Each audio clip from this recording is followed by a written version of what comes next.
Good day, ladies and gentlemen, and welcome to the show. Glad to have you guys here this August 1st, 2023, a Tuesday. Thank you for tuning in. Now, Russian war over there in Ukraine. Just like almost every second day now, they're hitting Russian office towers in Moscow with these bombs that come flying in on drones and so I got questions about this. Is it doesn't seem like the Kremlin is or Russia is really putting much emphasis on this. In other words, they're taking it. And the question is, why are they taking it? Why are they not really escalating this to the next level? They're just kind of like, okay, another day goes by, another drone flies into Moscow and goes boom. And they're kind of like, I mean, they're not really doing that much about it. I mean, they're not dropping a nuke on Kiev or anything like that. They're not. So, could it be something to do with stuff that's going on in other countries? Like Niger coup? It says why some people want Russia in and France out. Some people, it seems like they've already enacted the coup. So it's a lot of people, I guess, in Niger. And he's wearing the Russian flag. Of course, his face is blacked out, but he's wearing the Russian flag. And the people are chanting, "Long live Putin," in Niger. You know, this is what countries really want to accomplish, is to enter other countries into they get rid of the leaders and install leaders in that are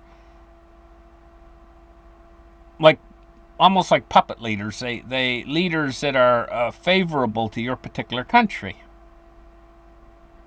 In this case, evidently this new coup leadership in Niger, pronouncing that right, are favorable to Russia. And this is a big fish that they're frying. I don't think they want a nuclear war. I don't think they want World War III. I think they want to try to influence other parts of the world without it escalating past their control. In other words, without things escalating too far, but take control of other places. Spread out your influence. And this is what the BRICS are trying to do right now. I don't think the BRICS really want World War III. But then again, too, they want world dominance.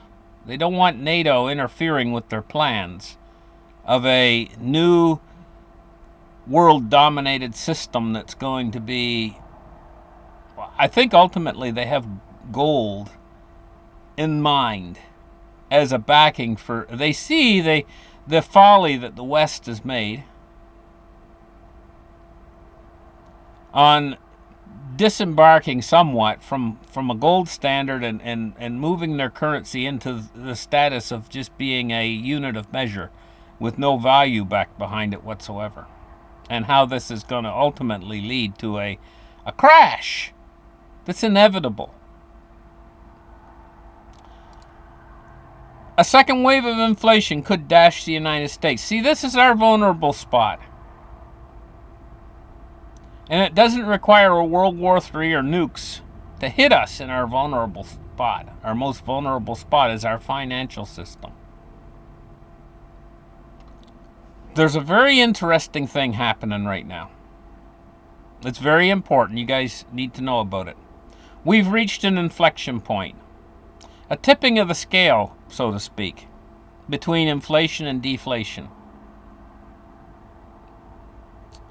Inflation could win, and very well likely win this battle.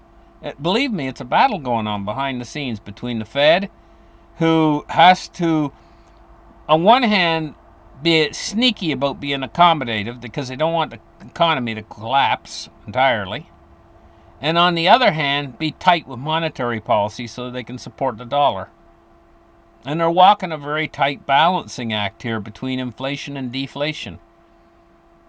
It could go either way right now. We're at a crossroads right now where it could tip, the balance could tip. But if it tips toward deflation, they're going to rush in and make sure it tips back toward inflation again. So either way, we're going to end up with inflation. But inflation looks like it's starting to try to surge again. And oil prices are going up, and this is what's feeding this. It says the United States could experience a second wave of inflation, perhaps starting as soon as the next Consumer Price Index data. According to market strategist Vincent Doulard, inflation could pick up to 3.5% annual rate in July due to its base effects and a rally in the oil price. We now have over $80 a barrel from the under 70 earlier this year. Such a second wave would echo history. Moreover, identifying economic shocks could take inflation higher. Traders expect the Fed not to raise rates this year and to enact progressive interest rate cuts next year. Could well be disappointed as inflation rises and the Fed might change, basically they're going to say here later in the article, Fed might change its tune. It might continue to raise rates even higher. If they do that, they're going to break something. And actually, they've already done enough to break something. Something's going to break very soon. Don't know where it's going to come from, but it's going to be a break someplace within the financial system because of basically what they've been doing to support the dollar. You can't dismantle, you can't taper a Ponzi scheme. It breaks, something's going to break. You can't withdraw the money out of a system that's all built entirely on credit and expect it not to topple.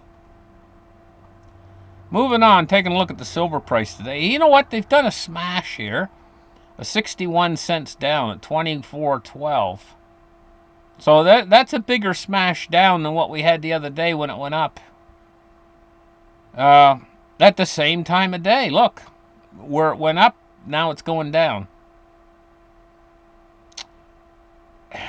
When are they going to lose control over silver specifically? Is when they're out of supply. By gosh, they must be running on vapors now at this point. Reminds me of that old thing from Seinfeld, where you remember there was this one thing on Seinfeld where Kramer had this car, and he was doing this thing where he was like getting all excited because see how far he could go on empty, and the gas tank needle was on E, and he was driving the car and driving the car and driving the car, and it was just like every mile he would drive the car, he'd get more and more excited to see how far he could go. Maybe he could go forever with it on empty, and then all of a sudden, plump, plump, plump, the car goes. It's empty, really empty. Seeing how far they could drive on empty. I think George was with him or something. Anyway, this is the way it must with silver right now. The tank must be just about empty, but there still must be a little bit in there, just enough to keep this game going.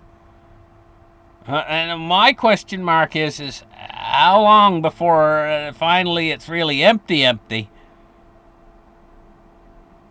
This is interesting. It's very interesting right now what's happening with that. Taking a look at Bitcoin today, it's been knocked down too, 28,900. So it's basically lost $1,000. 28,900 right now. Ethereum is at 1833. XRP is at 69.2 cents. Taking a look at the Dow Jones today. It was off a little bit earlier. Now it's up 9 points at 35,568. Excuse me.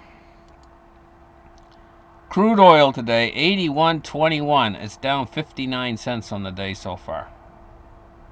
But you notice it's maintaining above $80 really well now at this point. Bonds and rates, we're looking at climbing yields here. The U.S. 10-year is at over 4%. It's at 4.04%. It's up 8.6 basis points. And the U.S. 30-year is at 4.1, and it's up 8.7 basis points on the day so far. So yields are climbing. What's the dollar doing? The dollar has been rising earlier. Yeah, it's still rising at 102.37.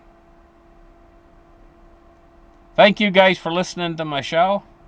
Like and subscribe, and we'll catch you guys in the next episode. Have a great afternoon. Bye-bye.